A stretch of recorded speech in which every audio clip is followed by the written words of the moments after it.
Live from Fargo and serving you on TV, online, and on the go. This is Valley News Live at 6. Most of you are enjoying the significantly cheaper gas prices we've been paying over the past few months, but those low prices are a direct reflection of the price of a barrel of oil.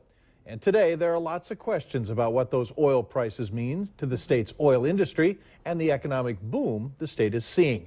Good evening, everyone. Thanks for joining us tonight. Now, crude oil prices have not been this low since March of 2009, and the days of $100 prices may have been gone, according to a Saudi prince. Prince Al Walid says that there is an oversupply and not enough demand. That means oil production in the western part of our state is starting to feel the heat. Valley News Team's Ashley Bishop investigates what it means for our area here, North Dakota, and even into Minnesota. As you enjoy the low gas prices, our state's oil companies, suppliers, and businesses are starting to feel the pressure of uncertainty. It's a big concern for us. That number of rigs, as that reduces, of course, there'll be a reduction in the demand for heat. David Reller is the general manager of Thawzall, an Alexandria, Minnesota company that builds heating equipment for oil wells. A number of oil rigs in North Dakota are starting to shut down. Right now, there are 156 active oil rigs. Last January, there were 193. Many industries in the Fargo area are not feeling the direct impact yet. Here at Busy Bubbles Laundromat, an employee told me today they're still seeing a steady number of oil workers bringing in their dirty laundry. As for David Reller and his company in Alexandria, he says they have not seen a direct impact just yet, but they are keeping an eye on it. We suspect in a couple of months there may be probably quite a bit of softening on the numbers that we got in 2014. We're expecting smaller numbers. And with the price of oil falling, North Dakota House Majority Leader Al Carlson says the legislature is cautiously optimistic the state's oil industry is going to survive. But he says the legislature is not planning to overspend or borrow any money. With that, we're going to change our budget forecast, and we're going to look ahead and say, well, we're going to spend and redo and do what we can afford to do, and no more. Carlson says the legislature is aware the oil industry will have its ups and downs. And these will rebound, but I believe it's going to take a while for these prices to come back. In Fargo, Ashley Bishop, Valley News Live. Representative Carlson says although the oil prices will impact the state's revenue, it's not the only commodity that our state depends on. You'll want to share this. Facebook is launching a new feature to send out Amber Alerts. The National Center for Missing and Exploited Children teaming up with Facebook. Representatives say this will help because the chances of finding a missing child increase when more people are on the lookout, especially within the first couple of hours. A Minot woman, Aubrey Miller, says that Facebook brought in tips when her uncle went missing in 2013. The sooner people know about a missing status, the sooner they're able to, share or get that information out there. And when Facebook launches this, it's going to let people know, immediately when someone goes missing, and time is of the essence when these things happen. Her uncle was found dead, and since then, she's made it a mission to help others find loved ones through her own Facebook page called North Dakota Lost and Missing. A woman's in jail tonight after a drug bust in Moorhead. Police seized meth, marijuana, prescription pills, and paraphernalia with a street value of more than $10,000. And investigators also found nearly $1,400 in cash. 28-year-old Heather Lill of Moorhead's being held in the Clay County Jail on felony-level drug charges. And if you ever need help uncovering fraud or corruption in your community, just call us, our whistleblower hotline, and we'll do our best to get to the bottom of it. Just call 701-237-6576. Leave your tip, and a member of our investigative team will get on the case and go to work exposing the truth. Today's wind packed a bite, thanks in large part to colder temperatures earlier. However, I've got some good news for you and even better news coming our way. Let's go to Hutch to find out whether that wait for the good news is over. Hutch? Yeah, pretty much it is, because temperatures are above zero. They crept above in the late morning hours today, and it's 14 degrees outdoors right now, even though those south winds still creating a little bit of a wind chilly feel. It's 11 in Jamestown, and south winds making it feel like 3 below in Fergus Falls, but the temperature says 11. Hey, southwest Minnesota seeing some snow. We saw a few flakes and Some graupel and snow work its way through the Fargo area. A little accumulation. Temperatures in the lower teens this evening. South winds keeping it wind chilly. All in all, a very quiet evening of weather ahead with even warmer weather around the corner. I'll have details in your hour-by-hour forecast on just how warm we get, and also a few of us will see some snow. Details in a few moments. All right, look forward to it. Thanks, Hutch. 2 eastern North Dakota women are dead from carbon monoxide poisoning, and a plugged furnace is to blame. The bodies of the 2 women were found in their Lindstrom home yesterday afternoon, and one of their co-workers told police an employee hadn't been heard from since Thursday. A preliminary investigation showed extreme levels of carbon monoxide inside the home.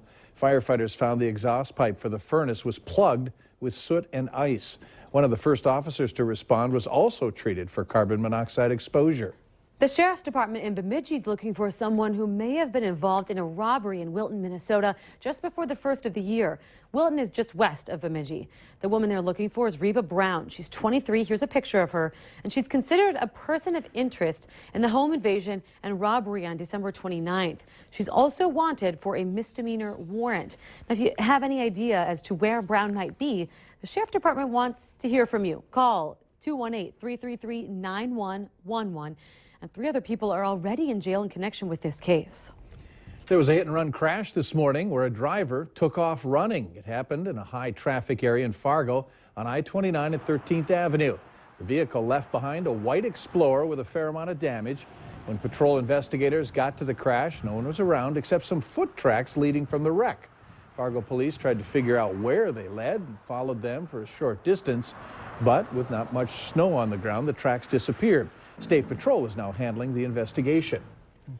Well, the recent tragic school bus train crash near Larimore, North Dakota, has many wondering about safety at rural train crossings. Especially since these crossings dot the landscape of the Red River Valley. Valley News Team's Bradford Eric talked with officials in both Cass and Clay counties who both say these crossings are dangerous and people need to pay attention.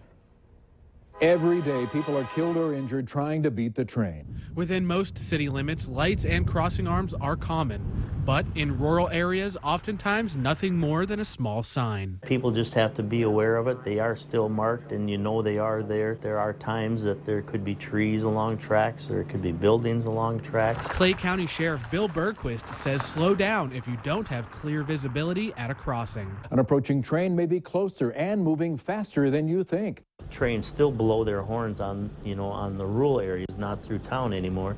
But again, I think our cars are getting so quiet that we don't really pay attention to it, or maybe we're so used to that, hearing that you don't really realize it's that close. Proof of this lies with the Federal Railroad Administration. In Clay County, there were 2 accidents last year at railroad crossings. One involved a death here south of Sabin. Across the river, the number of crashes in Cass County between 2011 and 2013 skyrocketed 400%. And in 2013, 2 people died.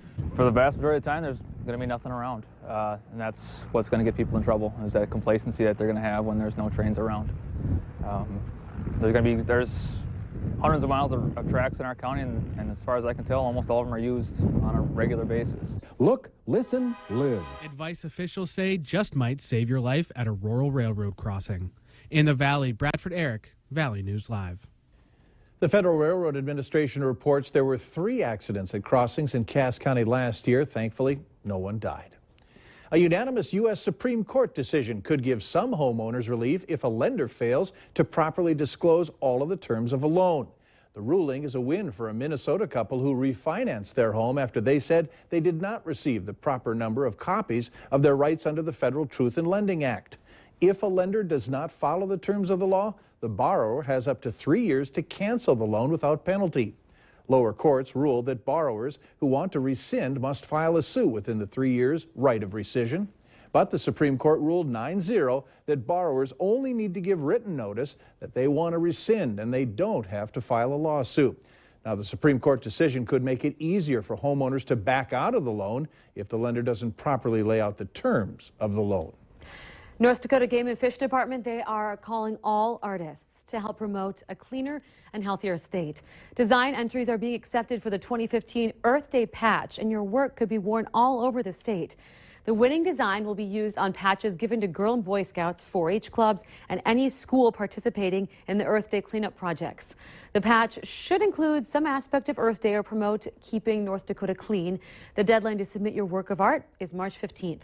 For official rules, head to valleynewslive.com and then click on this story. Is that something you would have done when you were younger? Yes, I maybe would have helped design it, actually. Maybe not the 4-H thing. Really? Yeah. Artistic? Yes, that side of it, maybe. All right. Later on Valley News Live at 6, the holiday rush is over, but the spirit for giving continues.